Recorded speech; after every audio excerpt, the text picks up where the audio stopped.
Assalamualaikum warahmatullahi wabarakatuh.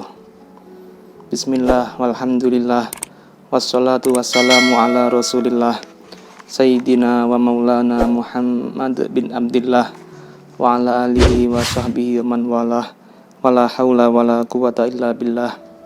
Amma ba'du. Alhamdulillah, ini adalah video presentasi perdana saya dalam mata kuliah Bahthul Kitab, atau nama lainnya adalah Qiraatul Kutub, di jurusan Hukum Keluarga Fakultas Syariah dan Ekonomi Islam YIN Syekh Nurjati Cirebon. Dan materi Bahthul Kitab ini menjadi penting karena di jurusan Hukum Keluarga, Bahthul Kitab tidak hanya diujikan di ujian akhir semester saja, tapi juga akan menjadi materi ujian ketika ujian komprehensif di semester akhir kalian kelak. Dan materi Bahthul Kitab ini nantinya akan ada 13 pertemuan insyaallah. Dan di masing-masing pertemuannya kita akan mengupas secara singkat tentang fikih nikah, fikih mawaris, dan fikih qadha atau peradilan. Dan materi-materi yang akan kita pelajari semuanya kita ambil dari kitab Bidayatul Mujtahid wa Nihayatul Muqtasid karya Al-Imam Ibnu Rushdi Al-Hafidh. Baik, kita mulai materi yang pertama, yaitu tentang muqaddimah bab nikah. Bismillahirrahmanirrahim. Qala al-muallifu Asy-Syaikh Ibnu Rushdi Al-Hafidh rahimahullahu ta'ala wa nafa'ana bihi bi ulumihi fid dharaini amin.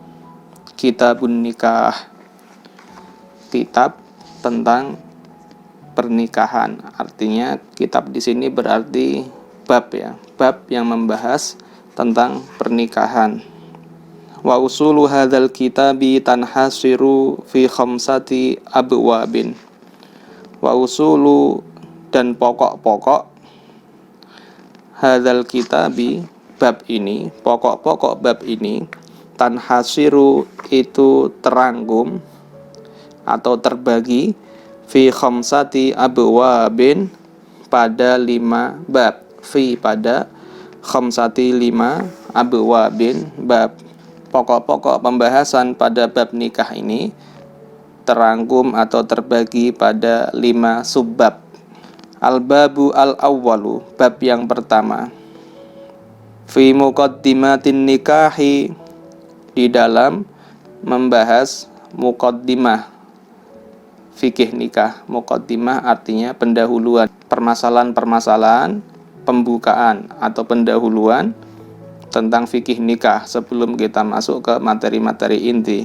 Itu bab pertama, pendahuluan. Al-babu atsani, bab yang kedua, fi mujibati sihhatin nikahi, fi mujibati, dalam membahas mujibat, hal-hal yang menjadikan, hal-hal yang mewajibkan atau menjadikan sihhatin nikah, sahnya nikah. Hal-hal yang menjadikan sahnya nikah, artinya membahas syarat-syarat sahnya nikah apa saja.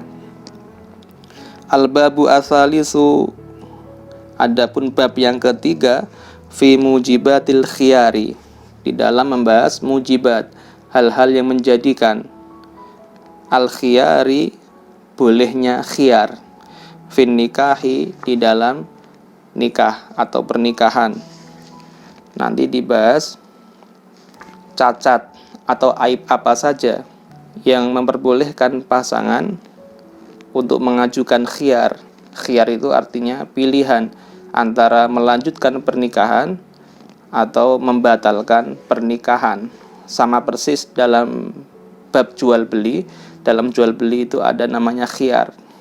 Pembeli atau penjual punya hak untuk melangsungkan jual beli, artinya melanjutkannya atau membatalkan jual beli tersebut. Dalam pernikahan juga sama. Ada aib-aib, baik pada laki-laki atau pada perempuan, yang itu bisa memunculkan hak khiyar. Contohnya, baik laki-laki atau perempuan punya penyakit yang ganas, yang sangat menular, misalnya penyakit kusta atau lepra, naudzubillah. Ini pasangan punya hak khiyar untuk membatalkan pernikahan, untuk mengajukan gugatan pembatalan nikah. Atau misalnya pada laki-lakinya impoten, maka perempuan berhak mengajukan khiyar untuk membatalkan pernikahan karena sang suami impoten. Nanti dibahas aib-aib apa saja yang memperbolehkan khiyar bagi pasangan, baik aib tersebut pada perempuan atau pada laki-laki. Al-babu ar-rabi'u, adapun bab yang keempat, fi huquqiz zaujiyati, membahas hukuk, hak-hak az-zaujiyati, perkawinan, artinya kewajiban-kewajiban dan hak-hak suami istri ya. Apa kewajiban suami, apa kewajiban istri, apa hak suami dan apa hak istri setelah menikah. Itu bab keempat. Itu mungkin yang barangkali penting ya untuk kalian yang sudah semester 5. Al-babu al-khamisu, dan yang bab kelima, fil ankihati al-manhiyi anha wal fasidati. Fil ankihati, dalam membahas pernikahan al-manhiyi anha, yang dilarang, pernikahan yang terlarang, artinya dilarang oleh Nabi, dilarang oleh syariat Islam, wal fasidati, dan pernikahan yang fasid, yang rusak atau yang batal. Ya, ini 5 bab yang akan dibahas secara detail dalam kitab nikah ini. Kita masuk ke bab yang pertama, al-babu al-awwalu, adapun bab yang pertama, fi muqaddimatin nikahi, di dalam membahas masalah-masalah pendahuluan atau muqaddimah tentang pernikahan. Wa fi hadzal babi arba'u masaila, wa fi hadzal babi, dan di dalam bab ini, arba'u masaila, ditemukan 4 permasalahan. Arba'u 4, masaila permasalahan, artinya ada 4 permasalahan penting yang akan dikupas di bab muqaddimah ini. Fi hukmin nikah, masalah pertama, fi hukmin nikahi, dalam menjelaskan hukumnya menikah. Apa hukumnya menikah? Perlu tidak menikah itu? Wajibkah, sunnahkah? Akan dibahas. Wa fi hukmi khutbatin nikah, dan di dalam membahas hukum khutbah. Ini yang perlu digarisbawahi, khutbah, khoknya dhammah. Ada yang membaca khitbah kasroh, tidak. Ini tentang khutbah nikah. Khutbah nikah itu adalah bacaan basmalah, bacaan hamdalah, sholawat sebelum akad. Menjelang akad nikah itu biasanya ada khutbah dulu. Itu hukumnya bagaimana? Apakah sunnah, apakah wajib? Jadi harokatnya khutbah ya. Karena kalau harokatnya khitbah, pertunangan, berbeda pembahasannya. Khitbah itu nanti akan dibahas selanjutnya di masalah yang ketiga. Ini wa fil khitbati alal khitbah. Wa fil khitbati, dan membahas masalah pertunangan, alal khitbati, di atas pertunangan yang lain. Artinya membahas masalah bagaimana hukumnya meminang perempuan yang sudah menjadi tunangan orang lain. Sah apa tidak? Itu permasalahan yang ketiga. Bagaimana hukumnya meminang perempuan yang sudah menjadi tunangan laki-laki lain. Hukumnya bagaimana? Kalau hukumnya jelas haram, karena ada larangan dari Nabi Muhammad sallallahu alaihi wasallam. Hadis sahih riwayat Bukhari Muslim yang berbunyi, la yakhtubu ahadukum ala khitbati akhihi. Tidak boleh seseorang dari kalian itu meminang, melamar perempuan yang sudah menjadi tunangannya saudara kalian, illa biidnih, kecuali atas dasar seizin lelaki tersebut, lelaki yang lebih dahulu meminangnya, izin dulu kalau mau. Oleh karena itu hukumnya jelas haram. Melamar tunangan orang lain hukumnya haram. Kemudian akan dibahas juga hal yang lebih jauh lagi tentang masalah yang ketiga ini, bagaimana hukumnya menikahi perempuan yang menjadi tunangan orang lain. Bukan hanya melamar tunangannya orang lain, tapi bagaimana hukumnya menikahi perempuan yang menjadi tunangannya orang lain. Pernikahannya sah apa tidak? Ini nanti juga akan dibahas. Kalau dalam mazhab Syafi'iyah sah, hukumnya haram, pernikahannya hukumnya haram, tapi pernikahannya dihukumi sah, sah tapi haram. Dalam mazhab yang lain dikatakan pernikahannya tidak sah dan harus dibatalkan karena dia menikahi perempuan yang sudah dipinang atau dilamar orang lain. Itu pembahasan masalah ketiga dari bab muqaddimah. Wa fin nadhari ilal makhtubati qabla tazwiji. Wa fin nadhari, dan menjelaskan hukum nadhar. Nadhar itu memandang atau melihat. Ilal makhtubati, kepada perempuan yang dipinang, perempuan yang dilamar, qabla tazwiji, sebelum melangsungkan akad pernikahan. Ibaratnya supaya laki-laki itu tidak membeli kucing di dalam karung, ya sebelum melangsungkan akad nikah, laki-laki itu punya hak untuk melihat calon istrinya. Yang dibahas nanti batasan tubuh yang mana, batasan anggota badan yang mana dari perempuan yang boleh dilihat laki-laki yang melamarnya. Mazhab kita Syafi'iyah yang boleh dipandang wajah dan kedua telapak tangan. Mazhab yang lain nanti beda-beda. Kita masuk ke permasalahan yang pertama. Al-mas'alatul ula, masalah yang pertama. Hukmun nikahi, di dalam membahas hukum menikah. Apakah wajib, apakah sunnah, apakah makruh. Fa'amma hukmun nikahi, adapun hukumnya menikah. Faqala qaumun, faqala, maka berpendapat qaumun,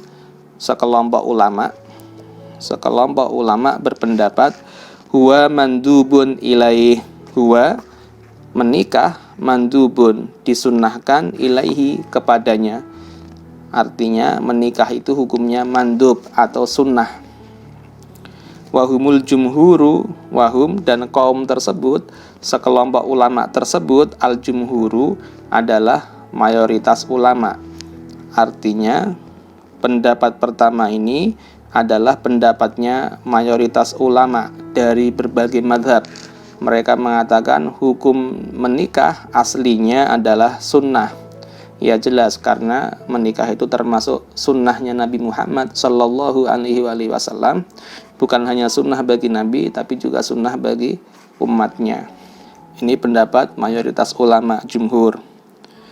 Ada pendapat lain, waqala ahlu dzahiri, waqala, dan berpendapat ahlu pengikut az-zahiri, mazhab zahiriyah.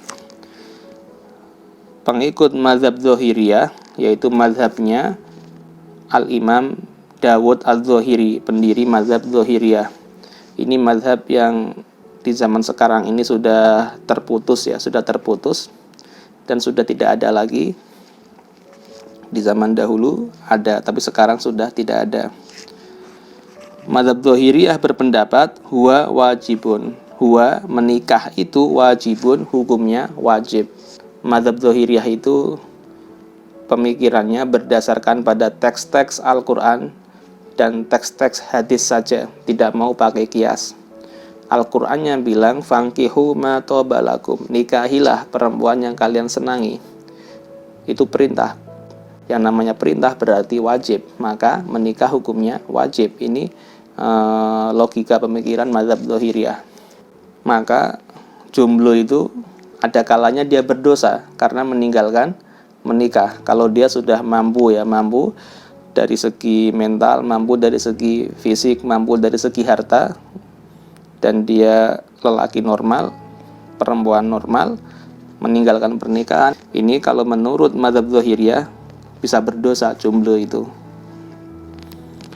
Wa qalatil mutaakhiratu minal malikiyati. Wa qalat, dan berpendapat al-mutaakhiratu, ulama mutaakhirin. Ulama mutaakhirin itu berarti generasi belakangannya, yang agak jauh masanya dari pendiri mazhab Imam Malik. Minal malikiyati, dari mazhab Malikiyah. Huwa fi haqqi ba'din nasi wajibun, huwa menikah itu fi haqqi ba'din nas, fi haqqi bagi, ba'di sebagian, an-nasi orang, menikah bagi sebagian orang, wajibun hukumnya wajib.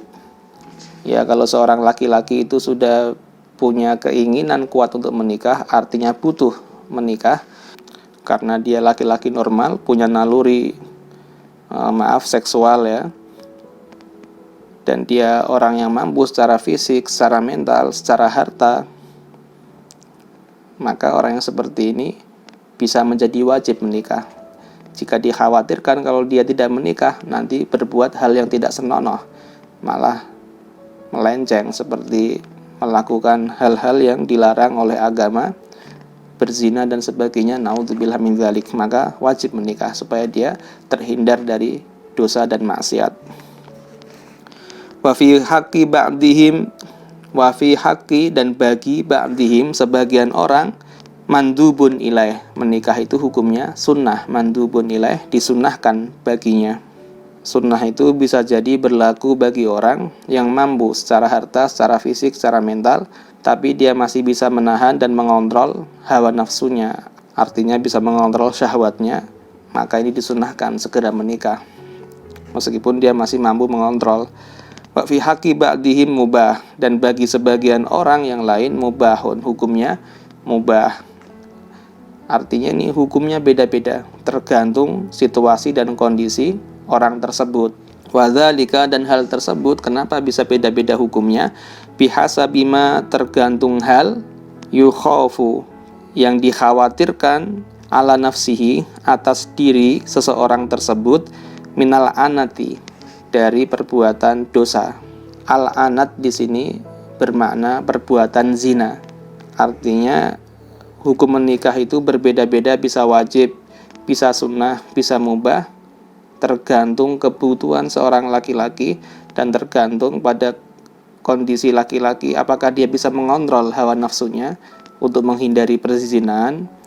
Kalau dia sudah sangat berhawa nafsu, maaf pembahasannya seperti ini memang ya, dan dia orang yang mampu, maka wajib menikah. Meninggalkan nikah haram, karena apa? Dikhawatirkan malah nantinya dia terjerumus pada perbuatan zina, naudzubillah min dzalik. Ini mazhab Malikiyah yang punya perincian hukum menikah beda-beda tergantung kondisi orangnya, itu dari mazhab Malikiyah.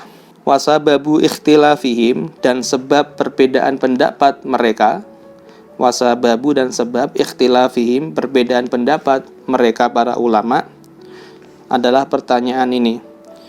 Hal tuhmalu, hal apakah tuhmalu bisa dimaknai, bisa ditakwili, sighatul amri, bentuk perintah, bihi, terhadap pernikahan, fi qaulihi ta'ala, dalam firman-Nya Allah Ta'ala, fankihu ma toba lakum minan nisa, fankihu, maka kalian nikahilah, ma, perempuan, toba, yang baik atau yang menyenangkan, lakum, bagi kalian, minan nisa'i, dari perempuan-perempuan itu.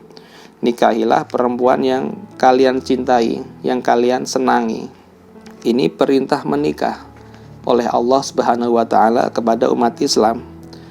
Bentuk perintah ini dimaknai wajibkah, dimaknai sunnahkah, atau dimaknai mubah? Ini pembahasan usul fikih ya. Bentuk perintah dalam Al-Quran itu bermakna wajib atau sunnah atau mubah. Wa fi qaulihi, dan juga perintah dalam sabda Nabi Muhammad sallallahu alaihi wasallam, alaihi salatu wasalam, tanakahu, kalian saling menikahlah.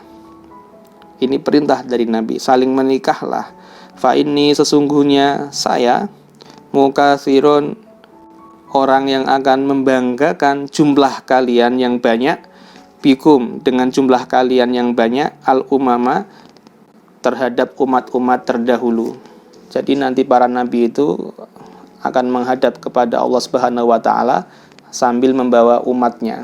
Siapa nabi yang paling banyak umatnya?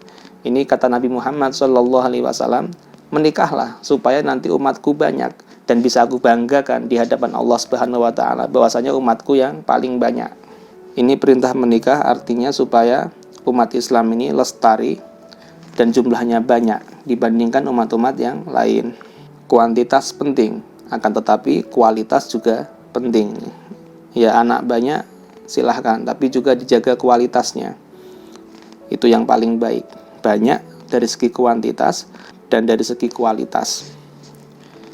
Wama asbahadzalika, wama asbahadzalika, wama, dan teks Quran atau hadis, asbaha yang menyerupai dzalika, ayat dan hadis di atas. Itu banyak ya, minal akhbari, dari hadis-hadis, al-waridati yang diriwayatkan, fi dzalika, dalam hal perintah menikah. Ya, banyak hadis atau ayat Al-Quran yang isinya adalah dorongan, motivasi atau perintah untuk menikah. Pertanyaannya tadi, apakah perintah menikah tersebut yang ada pada Al-Quran dan yang ada pada hadis alal wujubi, itu dimaknai perintah wajib, am alan nadbi, atau dimaknai itu perintah sunnah, am alal ibahati, atau dimaknai perintah menikah itu perintah yang mubah, dilaksanakan boleh, ditinggalkan boleh. Mazhab Syafi'iyah, perintah-perintah tersebut dimaknai sunnah. Mazhab yang lain, Zahiriyah tadi, dimaknai wajib. Malikiyah tergantung kondisi orangnya, bisa wajib, bisa sunnah, dan bisa mubah. Ya, ini perbedaan pendapat muncul dari perbedaan pemahaman dari ayat Al-Quran dan hadis Nabi tentang perintah menikah. Ini kembali ke kaidah usul fikih ya. Al-aslu fil amri lil wujub aulin nadbi aulil ibahah. Perintah dalam teks agama itu makna asalnya untuk kewajiban atau sunnah atau mubah. Kita lanjutkan paragraf terakhir. Fa'amman qala, adapun ulama, adapun ulama qala yang berpendapat, innahu, bahwasanya menikah, fi haqqi ba'din nasi, fi haqqi bagi ba'din nasi, sebagian orang, wajibun, itu hukumnya wajib. Wa fi haqqi, dan bagi ba'dihim, sebagian orang yang lain, mandubun ilaih, hukumnya sunnah. Wa fi haqqi ba'dihim, dan bagi sebagian orang yang lain, mubahun, menikah itu hukumnya mubah. Ini adalah pendapatnya mazhab Malikiyah, dan mazhab Malikiyah ini dasarnya apa kok dibeda-bedakan berdasarkan kondisi orang. Fahuwa, maka hukum tersebut, yaitu hukum yang berbeda-beda itu, iltifatun, menoleh atau melihat atau meninjau, ilal maslahati, kepada kemaslahatan. Namanya maslahah mursalah ya. Maslahah mursalah ini sudah pernah kalian pelajari di MK Usul Fikih, termasuk sumber hukum dalam agama Islam. Ada Al-Quran, ada hadis, ada ijma', ada qiyas, dan ada lagi sumber hukum yang namanya maslahah mursalah. Maslahah mursalah ini adalah kemaslahatan yang umum ya. Wa hadzan nau'u, dan jenis ini, minal qiyasi, termasuk kategori qiyas, dan jenis ini yang termasuk dari kategori qiyas, huwallazi yusamma, itulah yang dinamakan al-mursala, sebagai dalil mursal. Dalil mursal, atau yang kita kenal dengan namanya maslahah mursalah. Maslahah mursalah itu adalah kemaslahatan secara umum yang tidak ada dalil secara spesifiknya, baik dari Al-Quran atau hadis. Menikah itu hukumnya sunnah bagi orang yang sudah mampu dan dia berkebutuhan untuk menikah. Ini dalil spesifiknya nggak ada. Menikah itu hukumnya makruh bagi orang yang tidak butuh menikah dan dia tidak mampu. Ini juga tidak ada dalil spesifiknya, tapi bisa difahami dengan melihat kemaslahatan orang. Ini termasuk maslahah mursalah ya. Maslahah mursalah itu kemaslahatan umum yang tidak ada dalil spesifik, baik yang menganjurkan hal tersebut dan juga tidak ditemukan dalil spesifik yang melarangnya. Dan ini adalah medan ijtihad para ulama. Wa huwa, qiyas mursal atau maslahah mursalah adalah alladzi laisa lahu, alladzi adalah qiyas laisa lahu, laisa yang tidak ada, lahu bagi qiyas tersebut, aslun muayyanun, aslun pokok, muayyanun tertentu. Aslun di sini adalah bisa dalil ya, dalil tertentu, dalil khusus, dalil spesifik ya. Dalam qiyas ini tidak ada dalil spesifik baik dari Al-Quran atau dari hadis. Yustanadu, yang disandarkan qiyas itu, qiyas tadi, ilaihi, kepada dalil spesifik tersebut. Intinya qiyas mursal atau maslahah mursalah ya tadi ya, kita memandang kepada kemaslahatan umum, yang mana kemaslahatan tersebut memang secara spesifik atau secara terperinci tidak ada perintahnya dari Al-Quran atau hadis, tidak ada petunjuk secara jelas. Dan ini menjadi medan ijtihad para ulama. Waqat angkaro, dan benar-benar telah mengingkari kepada kias mursal atau maslahah mursalah, kathirun, banyak, minal ulama'i, dari ulama, ya, banyak ulama yang mengingkari, menafikan adanya dalil maslahah mursalah. Artinya mereka tidak mau dalam menetapkan suatu hukum menggunakan dalil maslahah mursalah, karena ya itu bukan Quran, bukan hadis, maka tidak dipakai dalil tersebut. Wa dzahiru, adapun pendapat yang zahir, pendapat yang jelas atau pendapat yang kuat, min madhabi malikin, dari mazhab malikiyah, al-qawlu, itu menggunakan bihi, dengan qiyas mursal atau maslahah mursalah tadi. Artinya pendapat yang kuat dari mazhab malikiyah itu boleh menggunakan maslahah mursalah atau qiyas mursal sebagai dalil untuk menetapkan suatu hukum. Buktinya ini, mazhab malikiyah dalam menyimpulkan hukum menikah ada 3, beda-beda tergantung kemaslahatan yang ada pada orang tersebut yang akan melangsungkan pernikahan. Ya, ini telah selesai teks bacaan materi pertama, yaitu Muqaddimah bab nikah yang membahas hukum menikah.